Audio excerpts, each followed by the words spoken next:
I'm sick, so I sound stuffy. I mean, I'm fine, but I sound congested. It sounds really nasally.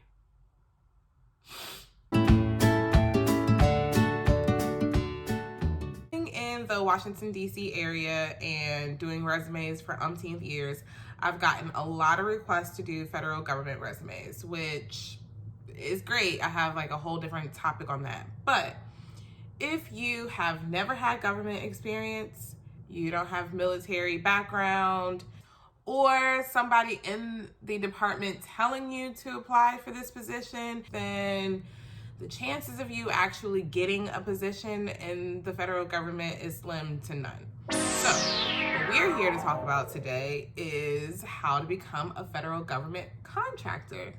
All right, first, let's get educated. A federal contractor, people or employees who enter into a contract with the federal government, Department of Defense or Department of Homeland Security. You are providing a niche to them, and you're working with an outside company who won that government contract. And that's a completely different topic. So, number one, find your niche. So let's say in the public sector, you are a technical writer or you are a proposal writer. You could market that for the federal government. Federal government's always looking for technical writers, especially in the IT field, cybersecurity. If you're an English major or communications major, technical writing is something that you might want to look into. Number two, utilize free online job sites. People navigate away towards these online job sites, but they're lucrative. Clearancejobs.com, ZipRecruiter, and LinkedIn are probably the top three that a lot of recruiters and these companies that are winning these contracts for the federal government are using them because they're free for them to use, especially LinkedIn.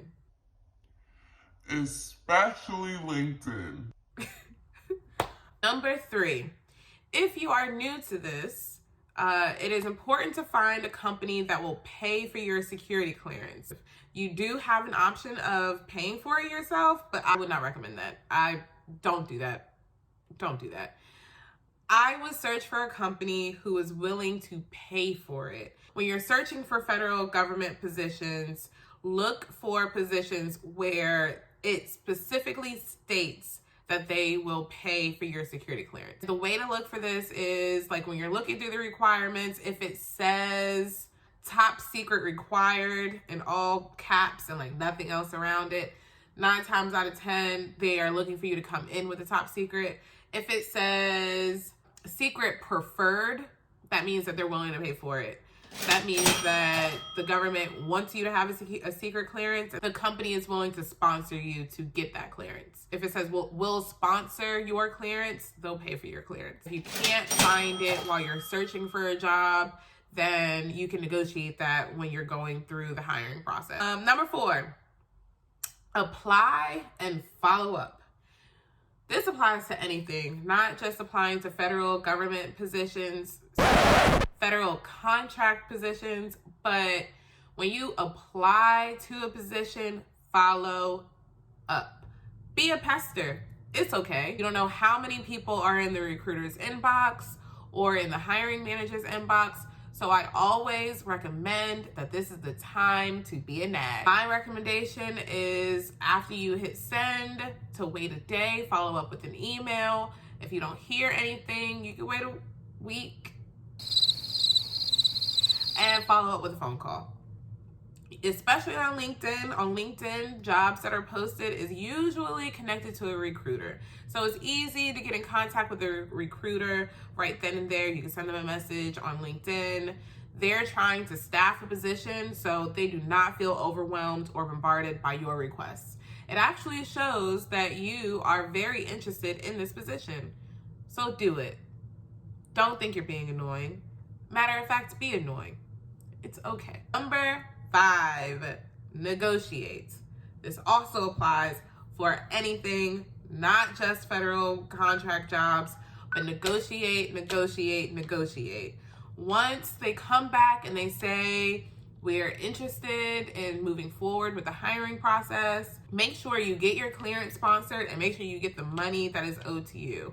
I always recommend to look on Glassdoor and look at the job title that you're seeking and the area that you're in and compare the salary, the average salary in the area, to whatever it is that they are offering you. The company is charging the government a lot for this contract, okay? They have wiggle room. Don't let them tell you they don't have wiggle room. So I would negotiate. If you know your number off bat, say that number, add 10K, and they'll give you the number that you're looking for. So 1, find your niche. Make sure it's clearly stated in your resume. Make sure your resume states that you are eligible for getting a secret clearance and that you are clearly looking for a federal contract position. Number 2, utilize free online job search tools. Number 3, find a contract company that will sponsor your clearance. Number 4, apply. Follow up. Number 5, negotiate. Negotiate. That's all I have for you today.